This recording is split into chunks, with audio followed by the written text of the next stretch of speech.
Hi, this is the third video lesson for Unit 1 in the trigonometry portion of our class. You will see that today's notes start out with 3 problems for you to try by yourself. So go ahead and pause the recording for a minute and try warm-up problems 1, 2, and 3, then restart the recording. Okay, hopefully you've just tried the 3 warm-up questions. We'll go through the answers for those right now. The first one says, draw an angle of negative 70 degrees in standard position. First of all, standard position is going to require that we have axes, so that would be one thing to double check your work for. We talked in our previous lesson about how when we talk about angles in trigonometry, we think of them as being rotations. And so we start here from our initial side, and if we are going in a negative direction, that would be going clockwise. And if we went through the whole of quadrant 4, that would be 90 degrees. So negative 70 would be something short of this axis or half axis over here. And so have something drawn in your notes that looks something like this, okay? That you're rotating in the negative direction and 70 degrees.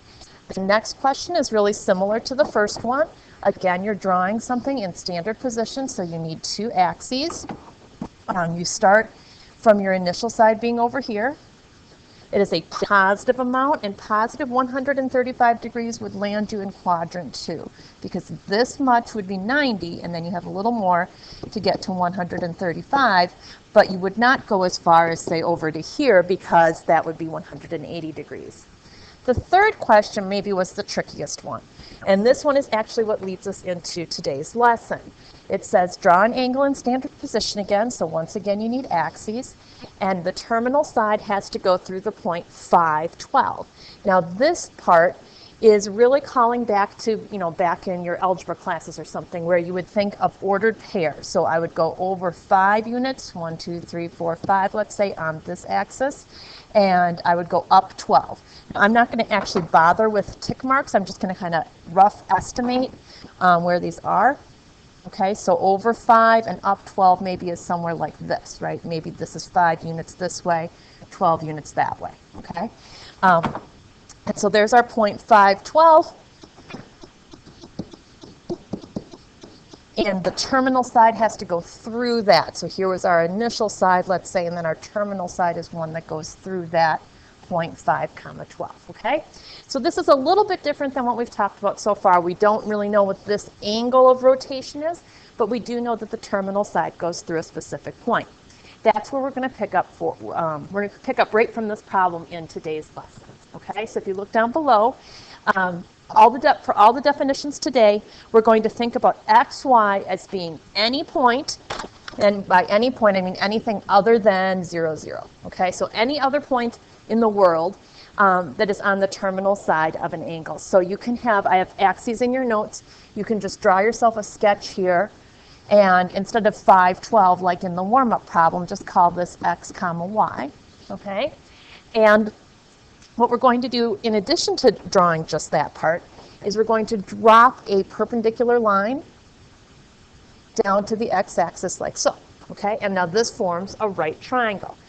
We're going to call this angle in here theta. It's a Greek letter. It's an oval with a little line through the middle, and you pronounce it theta. It's traditional in mathematics that Greek letters are used for angles.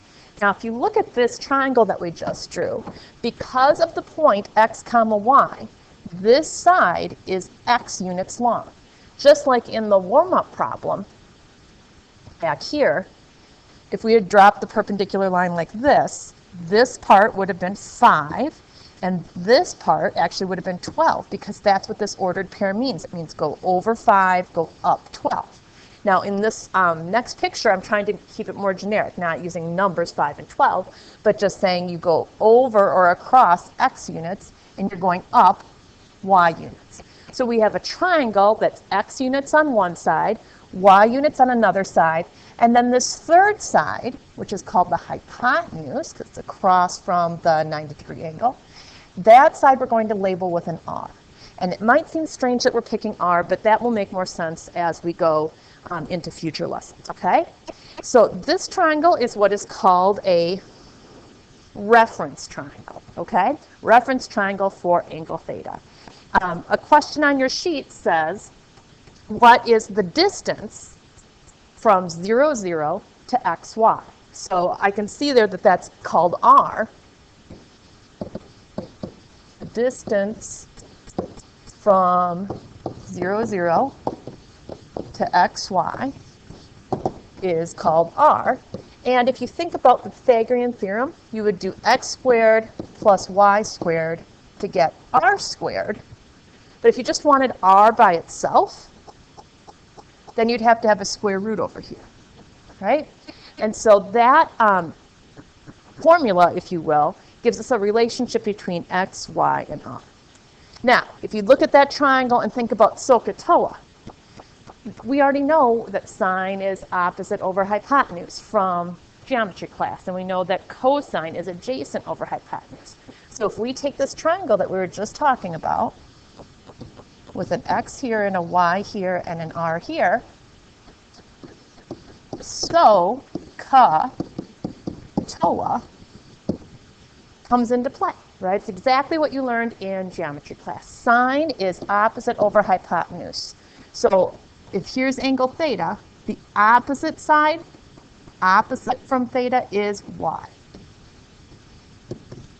Adjacent to theta would be x, and this is, as we noted earlier, the hypotenuse. So if I'm looking at sine is opposite over hypotenuse, opposite is y, hypotenuse is r. That's this. That's just good old SO from SOHCAHTOA. And then the ka part, adjacent over hypotenuse, and this is tangent, opposite over adjacent. Now the other three, you might not have seen so much anymore, or before, I shouldn't have said anymore. You might not have seen these before, but these are the other 6 trig functions, okay? And I'm actually going to rework how I wrote this. I don't think I really thought ahead there about where things were going to fit the best. Okay, so let me just fix this up a bit. Okay, so this is the SO of SOHCAHTOA, this is ka, and this is toa. And down here, what we have in the second line are basically the reciprocals, okay? See here how it says y over r? Well, this is just r over y. So this guy, the actual word for it is cosecant, and it is the reciprocal of sine. It has its own properties and stuff that we will study more as the year goes on, okay? This one is called secant. It is the reciprocal of cosine. You see x over r, and then this is r over x. And this one is what's called cotangent. And it is the reciprocal of tangent. Okay, so I've written these in an order that I think makes sense. Everything that's a reciprocal is underneath its original function. Okay, but you should learn not only the abbreviations like COT for cotangent, SEC for secant, CSC for cosecant, okay? But you should know the words themselves, okay? I don't want you saying CSC. That's nonsense, okay? All right. So now we will look at how this plays out in questions that I would ask you, okay? So I wrote on the back of the notes, I said, use the definitions of the 6 trig functions to find the 6 trig functions if the terminal side passes through, and then I gave you, I'm going to give you a point, okay? So the first one, let's do the one from the warm-up, okay? So let's say that the terminal side goes through the point 5, 12. You drop a perpendicular to make a reference triangle. And now we're going to think about what that third side has to be. We know that r is going to equal the square root of 5 squared plus 12 squared. This is going to give us 25 plus 144, which is going to give us the square root of 169. And what's that? That's 13. So this side is 13, okay? Now, what I asked you to find out were the different trig functions, okay? So we have, in this order, we have sine, cosine, and tangent first, and now we're going to think of SOHCAHTOA. Sine is opposite over hypotenuse, or y over r. This is y, this is r, this is x, okay? So sine is opposite over hypotenuse, or y over r, which would be 12 over 13. What's cosine? Well, cosine is adjacent over hypotenuse, or x over r, so that would be 5 over 13. Tangent is opposite over adjacent, so that's 12 over 5. Now think about, without even looking at your sheet, see if you can come up with the reciprocal name. So the reciprocal of sine is cosecant. Reciprocal of cosine is secant, that's right, and then this one's called cotangent. And these are all really easy after you find the first ones, because all you do is flip, right? So 12 over 13, you flip it to 13 over 12. This one would be 13 over 5. This one would be 5 over 12. That's right. Good job. Okay. Let's do another. Okay, I gave you another little spot there to the right. Let's say that the terminal side passes through the point 1, 1. Okay. So this point, let's say, is 1, 1, which means that this side is 1. This side going up is 1. And if we do Pythagorean theorem, we'll find the third side.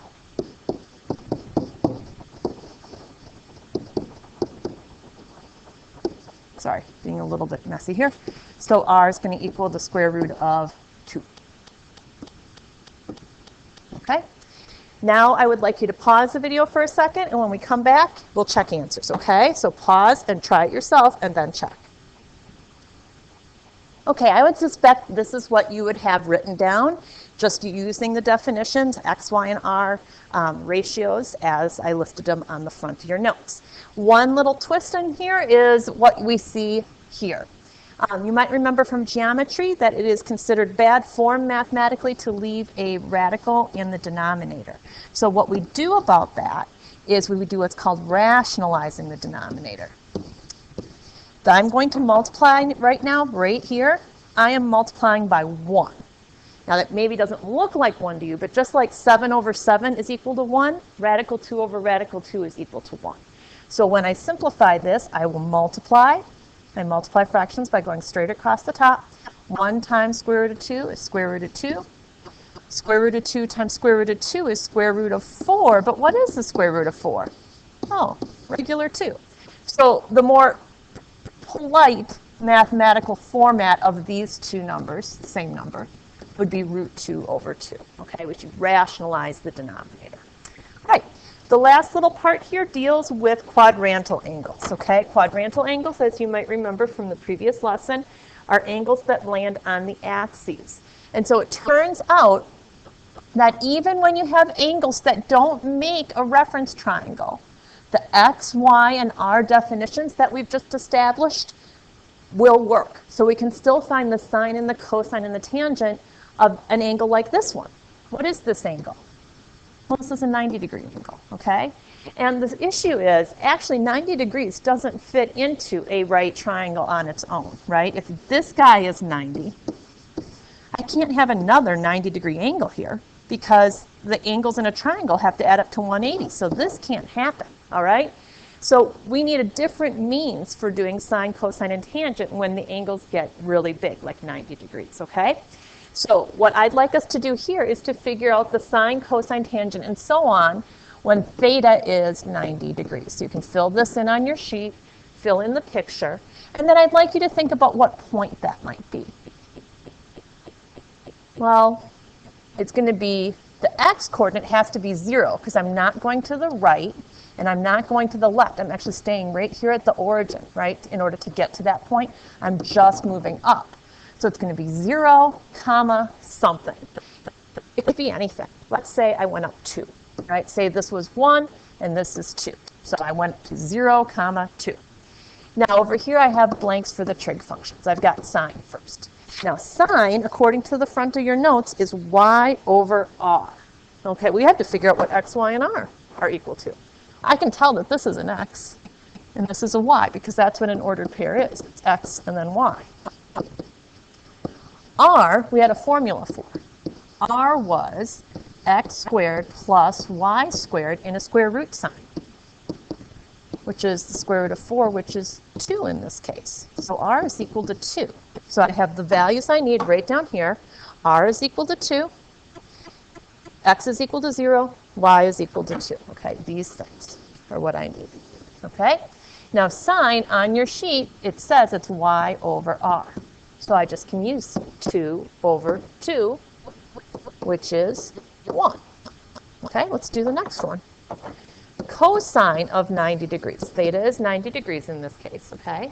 Cosine, it says on the front of your sheet, is x over r.